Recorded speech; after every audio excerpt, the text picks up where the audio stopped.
दरम्यान नागपूरमध्ये राष्ट्रवादीच्या उमेदवार उषा चौधरी यांची उमेदवारी विचित्र कारणांनी रद्द झाली। उषा चौधरी यांनी एक अपक्ष आणि एक राष्ट्रवादीकडून असे 2 उमेदवारी अर्ज दाखल केले होते। यानंतर राष्ट्रवादी काँग्रेसने त्यांना बी फॉर्म दिला, त्यामुळे त्यांची राष्ट्रवादीकडून उमेदवारी निश्चित झाली। मात्र त्यांनी उमेदवारी अर्ज रद्द करण्यासाठी पुन्हा अर्ज केला आणि मोठी चूक केली, त्यामुळे त्यांचा उमेदवारी अर्जच रद्द झाला। मोठ्या कष्टाने राष्ट्रवादीचं तिकीट मिळाल्यानंतर एका चुकीने उमेदवारी अर्ज रद्द झाल्याने त्या स्वतः हळहळल्या आहेत।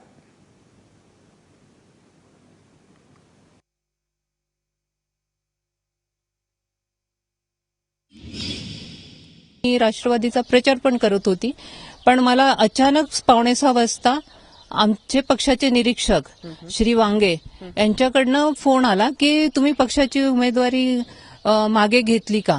तर मी त्यांना सांगितलं की नाही, मी पक्षाची नाही घेतली, अपक्षाची जी मी फॉर्म भरला होता ती मागे घेतली। पक्षाचा फॉर्म हा ऑटोमॅटिक रद्द होईल हे तुम्हाला पक्षाकडनं सांगण्यात आलं नव्हतं का? नाही, तसं मला पक्षाकडनं पण सांगण्यात आलं नाही आणि निवडणूक अधिकारी ज्या सुजाता गंधे मॅडम आहे त्यांनी पण मला तसं सांगितलं नाही।